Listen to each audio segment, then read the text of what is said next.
Thank you everyone for joining us for another episode of Accelo Best Practice Webinars. Today we're going to be focusing on reporting and leadership. I'm your host, Tom. I'm an account manager here at Accelo, and that cheery fellow there is John. He's a solutions engineer here who will be primarily presenting today's webinar. I'm just going to really quickly run through the agenda at a high level before throwing it over to John. So we've broken it up into a few different pieces here, beginning at the weekly level. We're going to cover looking at the weekly view of work, both looking forwards and backwards, as well as kind of task board assignee and the progress of ongoing work on a weekly basis. Then moving through to the monthly piece, looking at employee performance based on some of the in-app dashboards inside Accelo, as well as looking at company performance, setting up and exporting some reports around that as well, particularly including utilization, which also is a nice flow into team utilization and setting benchmarks around and goals around team utilization on a monthly basis.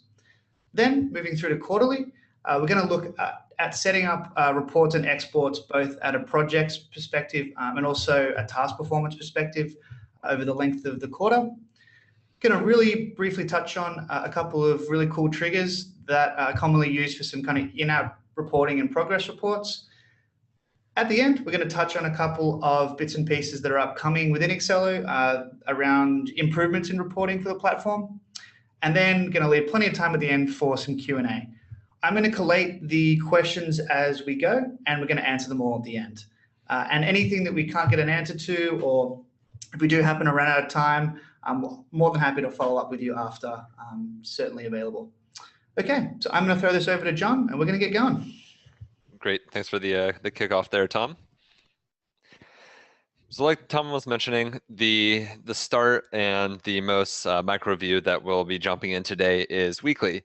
And a lot of what we wanted to cover today was something relatively new. The concept's not new, we've always had team scheduling, but some of the views that we'll be covering today are currently in testing and beta. So if you're a valued active customer of ours and have signed up for the beta or have been keeping in close contact with our blog, you may have already been able to find the views that we go through today.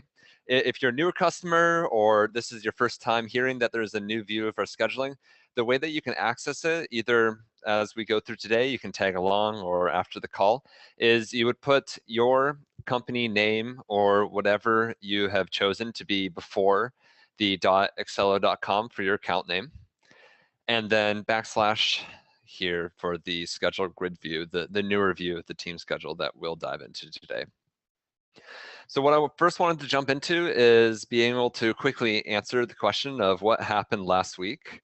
And then we'll look a little bit forward. If let's say that this was a Monday morning meeting and it's during our team stand-up and we wanted to see what is going to happen this week, we'll also be using that new team schedule view to view that. And then one of our older views, and actually oldest view, on the task board for assignee to be able to see what's on everyone's plate for this week. And then lastly, we'll hop over to some of those higher velocity work items like tickets. So to kick it off for what happened last week, let me hop over to the new scheduling view.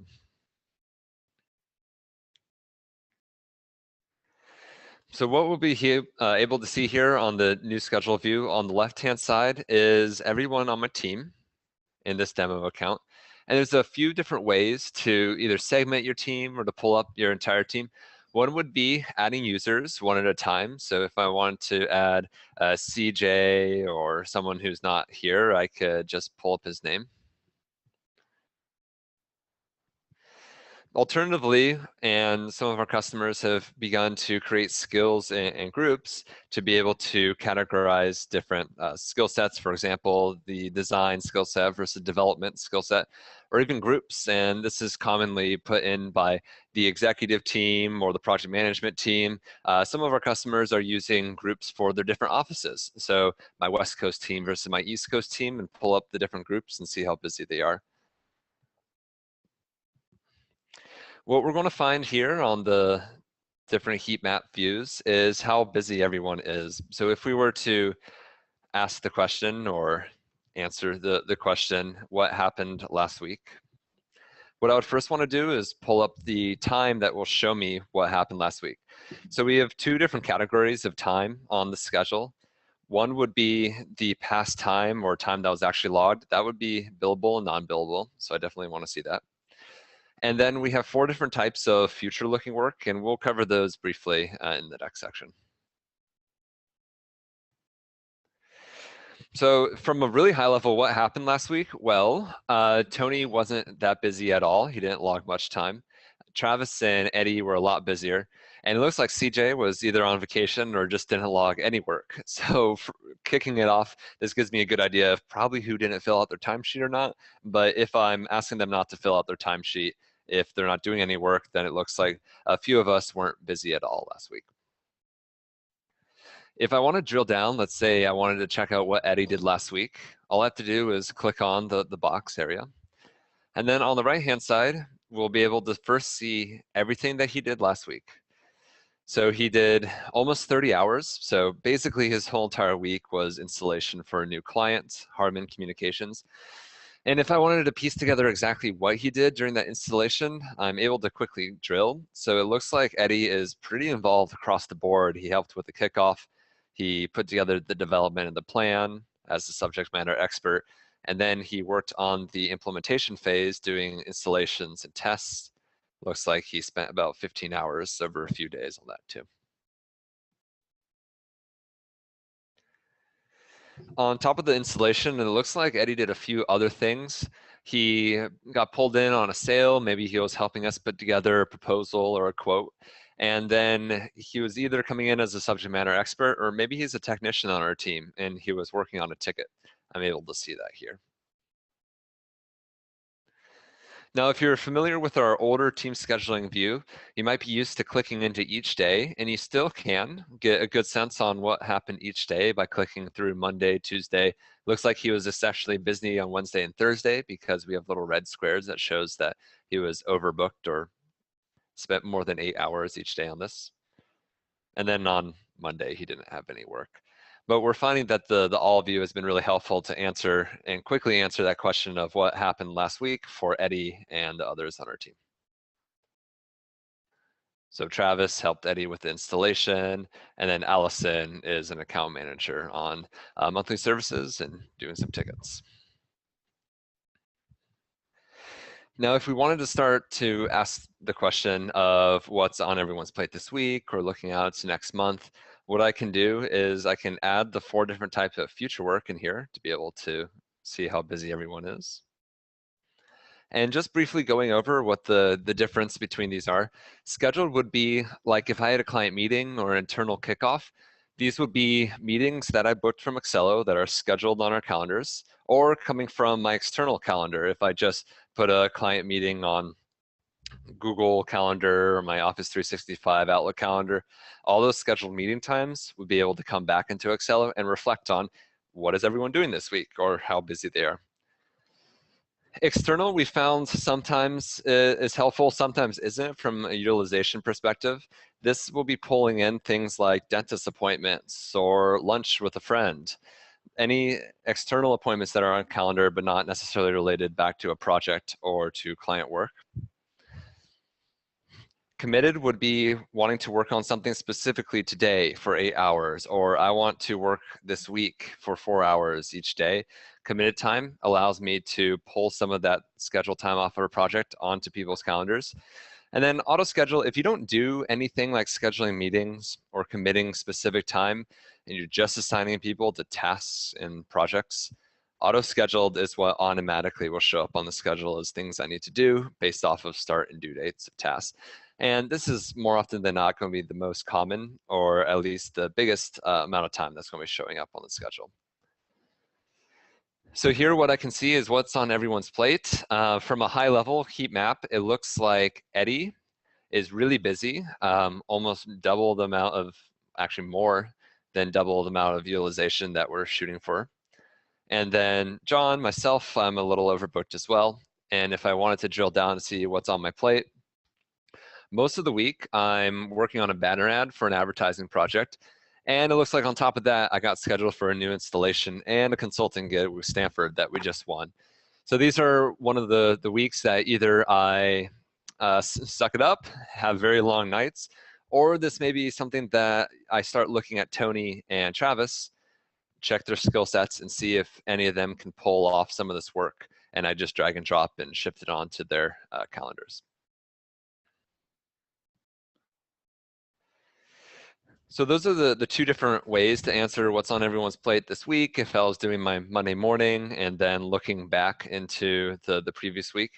Now, during stand-up, a lot of the times, maybe you're using a task board app, or maybe you have a calendar up on the wall. So some of our customers shifting over into Accelo and trying to use it as their source of truth have found a lot of value out of using task boards. So one of the helpful ones is I want to pull a task board. I want to see unassigned and pull it for my team.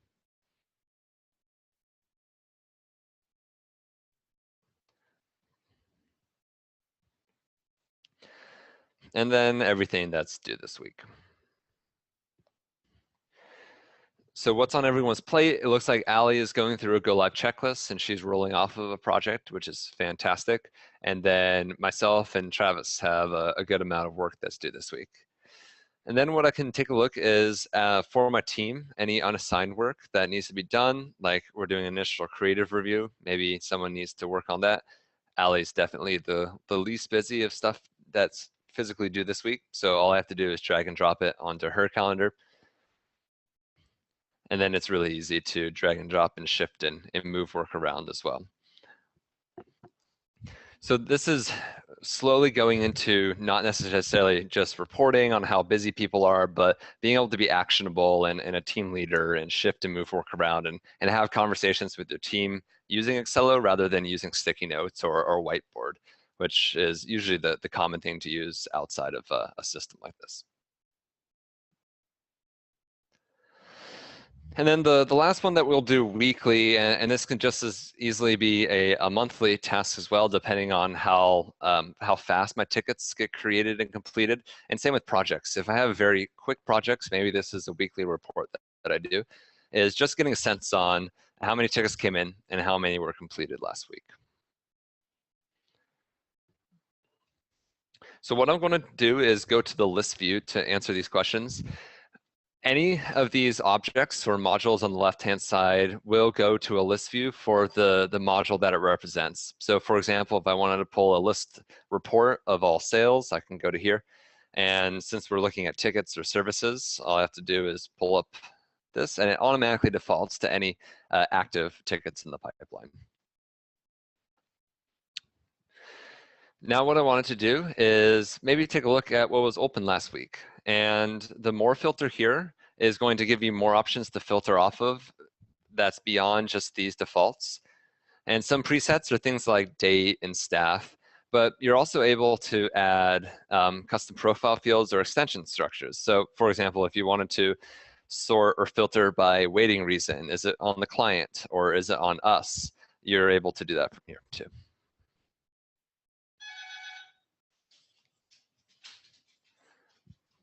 All right, so opened, and we want to look at something that was opened on or after, let's say, in the past week.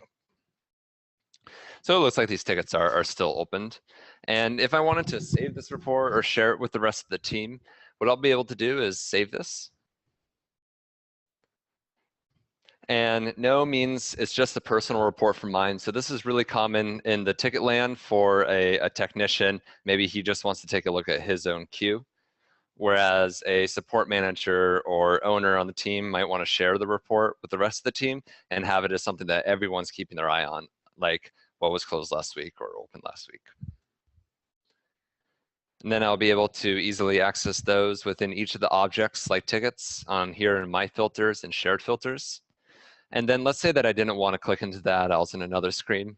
I'm able to really easily get back to these filters. You can think of these as more or less list reports here.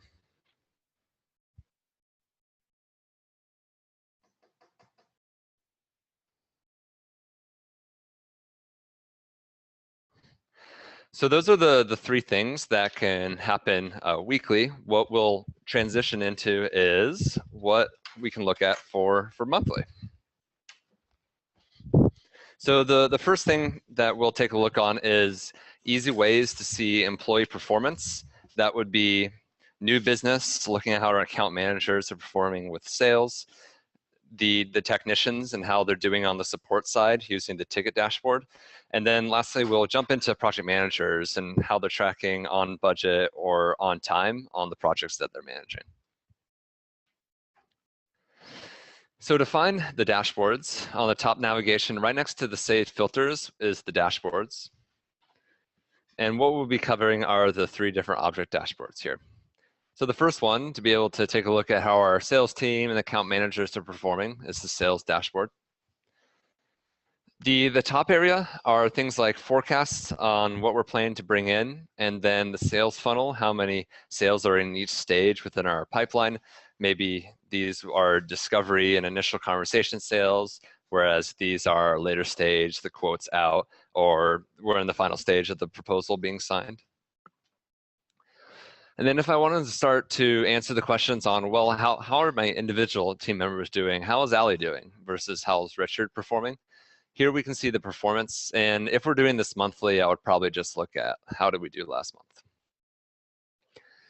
So it looks like we currently have 2-1 sales for Ali. So she's definitely our top performer on the team.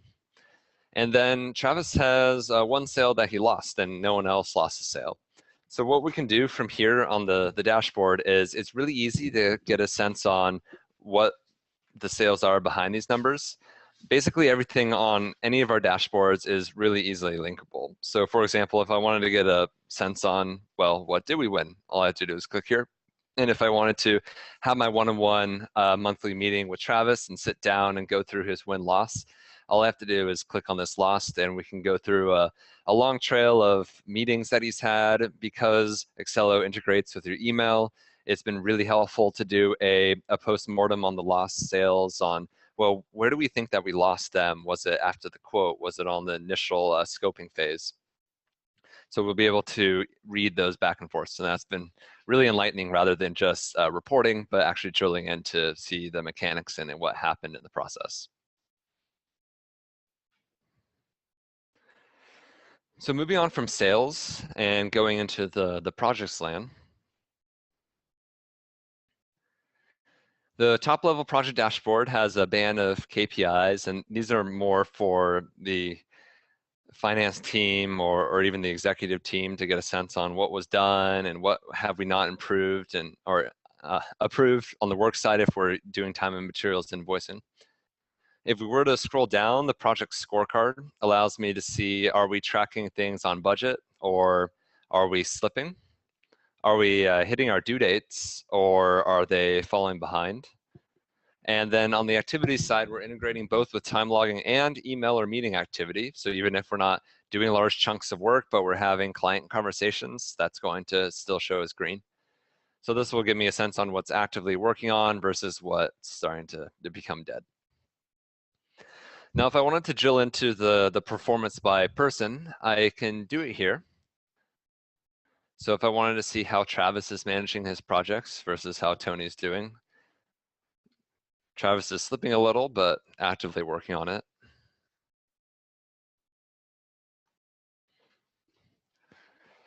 Let's see. And then on the performance side, if we were to look at the different project managers, again, this would be a roll-up of all of Travis's projects versus how Eddie's performing and how Richard's doing. So in this case, Richard and Eddie are performing relatively on time rather than Travis, who's lagging. And Richard by far is keeping things on budget versus Eddie, who's slipping a little, then Travis, who's not doing a great job of keeping the project on budget.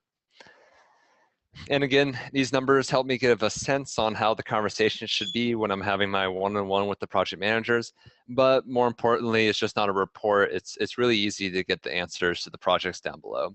So we'll have full project plans with activity streams, and we'll give both of you a good sense to sit down and look through the project together.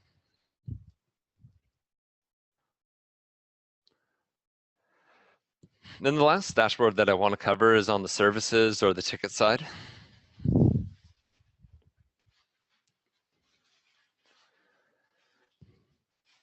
So what we can see here with the staff performance, again, in the past 30 days is how each of my staff is performing. So Ali's definitely our top performer on the team. She's opened 5, she's resolved 7. She's probably picked up a few, so it's actually over 100% resolve rate. And then we go into average age and average time spent. So the average age will tell me the time between open and close and how long it took and how many days. So Allie is definitely doing the best out of the team versus Eddie and John. Then the average time spent would be how many phone calls, meetings back and forth, people needing to escalate internally, and all their time logged does it take to close a ticket. And we're usually looking for a lower average age and a lower average time spent on support tickets at least. And that indicates better turnaround time, hopefully happier customers. Unless if I'm using the services and tickets for doing ad hoc or smaller work, and then I would probably have to drill one level lower to get a better sense on what these KPIs mean to my team specifically.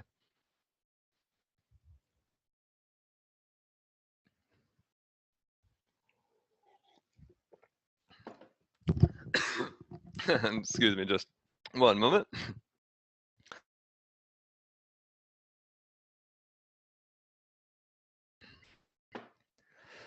So moving on to the company performance side, probably the biggest thing for monthly that we wanted to look at is last month forecast versus the actual utilization of last month.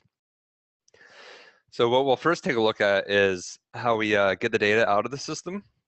And then I'll show you the spreadsheet that some of our customers are using to be able to compare the plan versus actuals.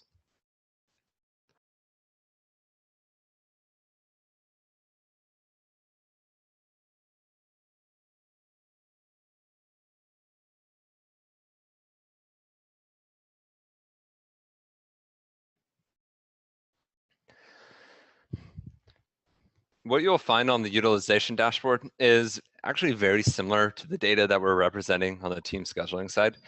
And likely from the team schedule in the future, we'll be able to export similar to here as well. So let's say that it's the very end of July or the very beginning of August, and I wanted to pull a report for all the forecasted work or what August is looking like. So what I would do at that time is I would use the date range. And I want to take a look at between August 1st and August 31st. So what they'll do is they'll pull all the forecasted data. If you recall, we're in the end of July. So right now on the count, it's all actual data, but it would probably be a lot of purple and a lot of blue for estimated time into the future. And then I would export that. So that would be my first snapshot of the data set of what August looked like from July. And then what I'll do on the first day of September or the very end of August is I would pull another report using the same date range, August 1st to August 31st for 31 days. And then I would export what the actuals were, what the billable versus non-billable were in August. And then where the real insights come from, at least from the snapshot and the perspective that we're looking at for this report, is comparing what did I think August was going to be based off of all the plans or all the projects that I had just recently sold and put on everyone's plate. And then what actually happened? Were there slips in the projects? Were there things that were unexpected that changed? Maybe an employee left. So this is going to help me understand the variance in my planning so that I can better forecast in the future. So the first data set that comes out on August 1st or the end of July will look something like this. It will show everyone's total availability for the month of August. There won't be any actual billable percents or any time logged because August doesn't exist yet. And then we'll see the 4 different types of work scheduled into the future sitting here. What I found useful is to add 2 other columns to this for analysis. One would be just a simple roll-up of the 4 different forecasted hour types, and then just a rough estimate of what my total forecast looks like. And then at the very end of August, the beginning of September, when I pull the actuals, I don't have to do any data manipulation. All the forecasted time should be mostly cleared out unless if I forgot to log time on a meeting or probably not logging time on a dentist appointment. And then we can start seeing the actuals coming in, looking back into August, the billable percents, the time that was actually logged. So moving to the third tab, what we can do is we can sum up, for example, Tony and all of his planned hours and all of Tony's actual hours. And then what I'm interested is in the delta between the planned versus the actual. So just minusing one column and the other. So in this case, the actual was higher than the plan, so our plan was in negative. And this variance isn't that big of a deal. 3 hours here, 4 hours there, that's not too big of a deal. What I'm really looking for is these big swing in variances, like the way under planning of Eddie and the way over planning of Robert. So this will allow me to jump in to see specifically within the things that they're assigned to in the projects, what happened. Was a client in this case who delayed, and we thought Robert was going to be working more and earning more value towards the project, but ended up not.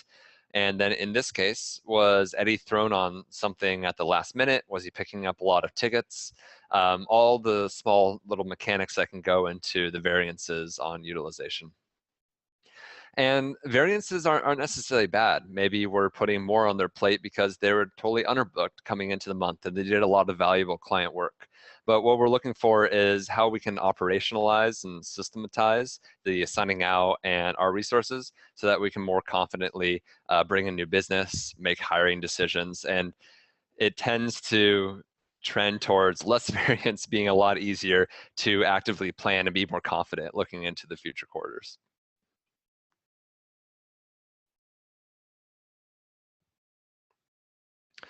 And then the last thing that we will likely do monthly is do a live forecast of the next month. So this forecast that we saw here on August planned in the number form works really well. And while we're looking at those numbers, hopping over to the team schedule and looking out into the next month has been really helpful too.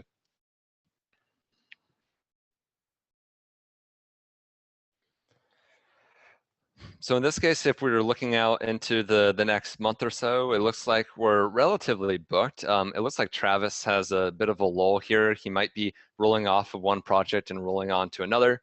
And if I wanted that answer, I could just drill down into it. It looks like Eddie is really slammed here, so we might have to push the project out a little bit more here to accommodate his schedule or find someone else to work on it. And then Ali doesn't have anything. So if we're working with the new business team and thinking about when we can start slotting larger projects on, probably the end of September, if it's a one-man thing, or even CJ, we might be able to put his time up onto Eddie and then have Ali and CJ be the two leads on a future client project. So these sort of conversations that I'm having with myself now, I'm likely having with the rest of my team, and we're talking with the new business and the project management and the traffic management and the executive level, and we're all trying to play Tetris essentially with the work that's coming through and what we can do so that our team is productive and we can bring in more work, more revenue, happy customers, whatever your goal may be. This view has been really helpful to visualize that. So that's heat mapping on the team's schedule. What we can also do is do sort of a different heat map when we think about stacking up all the projects that are coming through the pipeline. So here in the work schedule, what I've done is I've pulled a list of all of my active and scheduled or committed projects. I could just as easily add to this all of our planned projects as well. And what we can start visualizing is how our projects are coming through the pipeline. So let me just drag this to the bottom. So we can start stacking and seeing for the projects, well, we're actively as a team working on about 4 right now. Strategy and implementation can move up. And as we're moving into October, we're bringing on a few more. And this is just a double backup of what we had witnessed before with Ali and CJ not having any work in the late September, early October, is it looks like most of our projects are ending. So this is, again, another case of pulling in more work and figuring out where to slot that into my portfolio of projects here.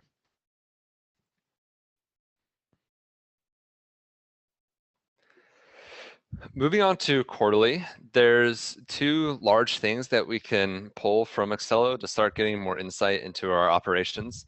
And both of these are done outside of Accelo. So the first is profitability. While we can report on profit, and I'll show you where you can see that within Accelo, if we wanted to do a global projects profit analysis across all of our projects and start comparing types, we'll show you how to do that. And then secondly, on task performance, how the different individuals on our team are performing on the different tasks that are given to them, and trying to figure out and find what our core competencies are within the organization. The task performance analysis has been very helpful for that.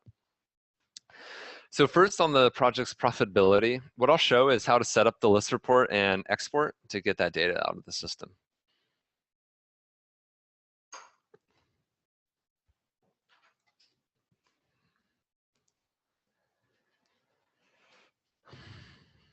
So similar to what I did for the tickets, I'm going to want to pull a list of all of my completed projects.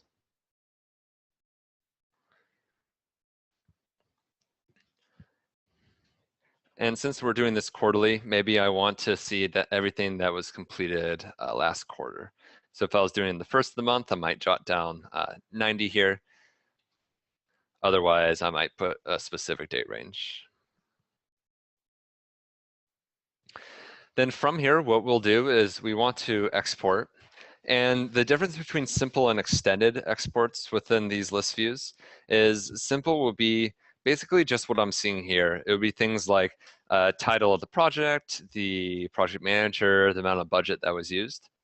What extended does is it pulls in all of the custom fields that you have. So if you have special things like the platforms that we implemented them on, or the specific region or business unit that we're implementing with, if you're working with a chain, for example, the extended would be very helpful because it would allow you to drill one step further on the project profitability.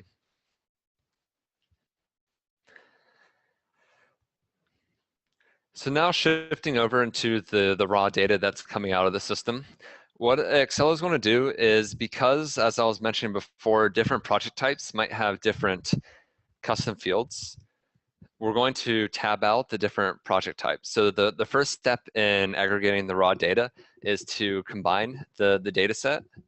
And then what I like to do is put type as a column, and then to put the different types of the projects as different data points. So website design in this case versus implementation.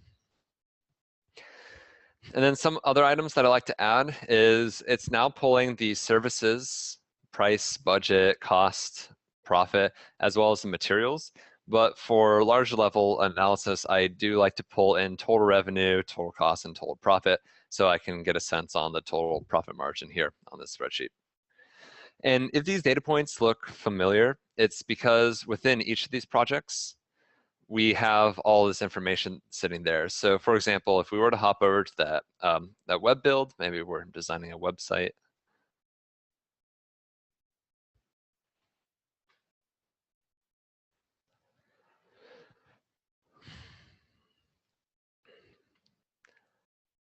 The project overview will have some of this information, like the total budget used and the total hours. And then insights are going to get very close to that Excel printout. So here under financials, you'll be able to see the services budget versus the material budget. These are the majority of the columns that we'll be using for this calculation. So this is, again, all under the Insights tab within a given project. So now that we have all the raw data out, what I want to do is some profitability analysis. And a common one that we hear is just comparing the types. I want to see how we're performing in website design versus our implementation projects. So what I've done here, and you can easily use a pivot table for this in Google Sheets. Pivot tables aren't fantastic, so we end up using COUNTIFs and SUMIFs to figure out this information. My main goal in this analysis is just to figure out some KPIs or ratios, like the profit that I bring in per project. Website designs bring in about double the profit that my implementations are doing. The total effort in hours roll up. It's taking about double the amount of time of the hours for website design and implementation. And then some unit economics, like for every hour that my team spends in a project, how much profit is coming from the client on this. So in this case, this is actually a really good sign, meaning that we have a pretty similar value for each of these. It's 460, about 450 for website design, which means for every hour that a consultant or designer or developer puts into a website design, we can expect to get about $450, eventually checking out after everyone's been paid off, overhead, any overages, or unexpected things that come into that. And same goes for implementation. Now, let's say that website design was sitting around $200 of profit per hour. That might be an indication of a few things that I would want to drill into more. One of those being website design, the process maybe isn't totally fleshed out, so we need to get better at the process and put less time into it. Or website design isn't as valuable as it used to be 10, 20 years ago when we started it. And now the new thing that gets the most money within our space is doing implementations of ERPs and PSA system, and that's the strategy that we should direct towards. So those are some of the insights that we can get from doing something like this.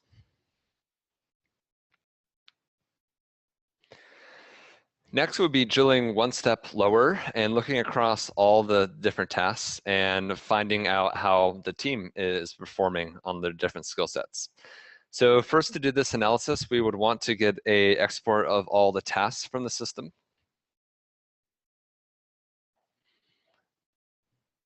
And we can do that by going to the task and show all tasks.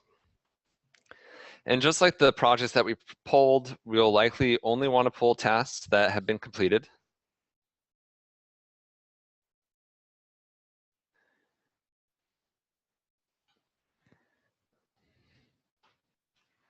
And then completed within a certain range, like last quarter. Then very similar to projects, what I want to do is export this out, and there's only one option for tasks, and that's simple, so pretty easy to do that. And then one last thing before we hop into the spreadsheet is the use of skills. And we'll be using skills to be able to compare things like a design task versus the development task. So most of our customers are putting skills on a template. And what that allows you to do is every time you create a new project, you don't have to think about marking it as a skill set versus coming in later on the task and putting in a skill set. So for example, if I were to hop into one of these, you'll find here within each of the task cards on the bottom left-hand corner is the skill. So it looks like in this case, we had put the skill design in probably as a template. But if I wanted to on the fly, add anything for the analysis, or maybe put a tag like this task is on hold, both of these items will eventually sync over to the Excel spreadsheet. So let's take a look at what that raw data would look like. So here's what that export looks. It's including things like status, the start and due dates, who was assigned to, and then moving right, and this is where I find a lot of value is around the billable time, and then eventually the skills. So for me, what I like to add is at least two columns. One is total time logged, which just simply adds up billable and non-billable time. So even if it's not billable, maybe I'm having an internal conversation with a person on my team, I still want to keep track of that because it gives me a better idea on how long these are taking. And then a simple calculation if it was over or under that initial budget. So the first analysis that we can do with a pivot table, putting the rows as the different skill sets, and then summing up the over underage. If we take a look at the graph, we start getting some insights about the type of work that we're doing. So here in this case, AdWords is consistently way over budget. Last quarter, we went 82 hours over budget on AdWords versus my Xero and QuickBooks work came in under budget and my training work came in slightly over budget. So I'm probably going to have to dig into more details here and talk with people on the team and skim through the projects. But from a high level, it's telling me a few things. On the AdWords side, it might be telling me that we just started AdWords last quarter and we're new at it. And we're spending a lot of time internally training the team and figuring out things with clients. learning AdWords in the Google ecosystem while we go through it. And that's why we're going way over budget on all these tasks, because not very many people are good at it. Or it might be something where we're significantly undervaluing the amount of time that goes into these. It's a recurring task that we do on a retainer every month. And when we started it a year ago, we thought it was going to take X amount of time. And over the past quarter or year, we found that it's going way over what we originally estimated. So this might be a good time to go back and change those, and even go back to the client and saying, you know what, we're spending a lot more time, but can you see the value of the time that we're spending, and start changing some of those contracts. Or just as easily going to new customers who are coming on board and changing your scope of work and your estimates before you send them out. And then on this side, maybe we're doing really good at training, and this is our core competency, to get new customers onto Xero and QuickBooks and train them on that. And this is what we're great at, and this is what we'll continue doing a good job of. And this data would help back up those gut feelings that we might have. The next screen digs in one step further. Instead of just looking at the categories in which the team is performing well or not performing well, I'm interested in the people on the team and how they're performing, and maybe the skills that they need to be trained on, or maybe they're not good at something and we just stop giving work to them altogether. So in this case, we're looking at Allie, and she's coming in pretty good on the design front, not as good on the AdWords. And on the development side, maybe she's a junior developer. It's just taking her way more time than the other people on her team to do the development. And this percent might be okay. Or if she's been doing it for 3 years with not much success, maybe it's time to move her off of that sort of work and have her focus on what she's really good at. And then same goes for me. I'm apparently very good at AdWords and not as good as design in this data. And again, maybe I focus more on AdWords. I get moved as an account manager on all my retainers, and I stop doing all the website design work for new customers. So this data will definitely help managers sit down and better assess the team's skill, and then also have a conversation with them and ask them what they're good at, what they're feeling, and how much time things are taking, and if it's frustrating for one or the other. Secondly, this also may go back to who we're staffing on given projects and who's working well with each other. So there's a lot of hidden data behind this that probably would need to sit down around table and figure out together. So those are the two items that I wanted to look at quarterly. There's a lot more that you could do with Accelo for the governance side and the high level quarterly tasks, but project profitability and task performance have been the two most interesting ones that we've uncovered working with clients. And then instead of going in weekly, monthly, or quarterly to pull reports and do the analysis, what we can do is we can set up triggers when they're needed. And what's really powerful about triggers is you can think of it as a really smart manager who's coming in every 5 seconds or 10 minutes and keeping his or her eye on the work that you're doing. So a very common one is to do forecasted profit margin. If it slips below a certain level, give an alert. And then the other one is retainer burn rate. If a client is using their hours too fast within a given period, then notify them.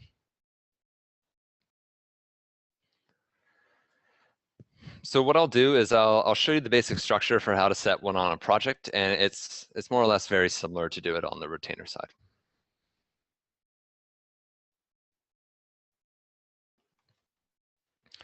So triggers are found through the configuration, and each individual project type can have a different trigger.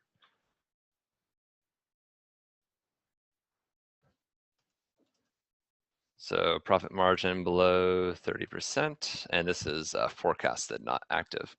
So let's say that there's an internal change and we had a lot more time on a project, or maybe the client's not getting back to us and there's some changes that we need to make and the profit margin just dipped down, or maybe we put a really expensive resource on the project to finish it on time. Those are some of the things that can allow this to go or slip under our intended margin.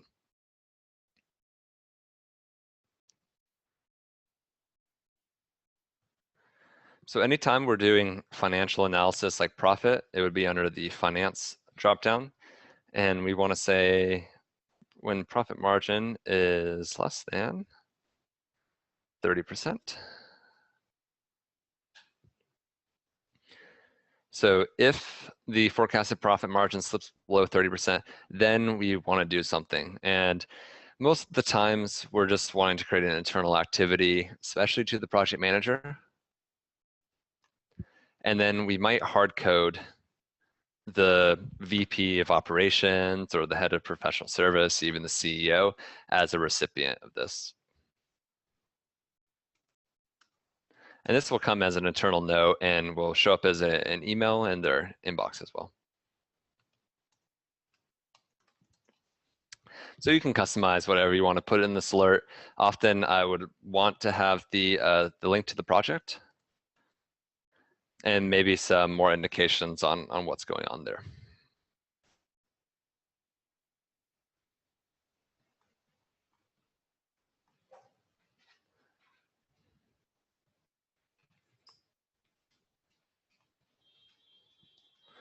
So that's how you set up a trigger there. And like I was saying, the retainer side is fairly similar. If the retainer falls below a certain percent, then notify internal teams or perhaps the client. So those are the 4 different categories that we currently have now, and alongside using Google Sheets for some deeper level analysis. What we've been working on a lot these past few months is looking how to extend reporting. And there are 2 leading platforms that we're currently working with, and we're likely going to go live with both of them. So one of those is PowerBI. We've seen a lot of good progress on PowerBI, and a lot of the professional service world moving to Office 365 as a solid option to run their business operations. Power BI comes free with Office 365, so we thought it would be a really good opportunity to integrate with it. So we've done some initial testing, and this is actually a screenshot from some of our initial testing. What's really powerful about this is we'll start to be able to fill in some gaps that we currently have. So doing that profit analysis or doing the task performance analysis we've been able to do, as well as things like financial forecasting.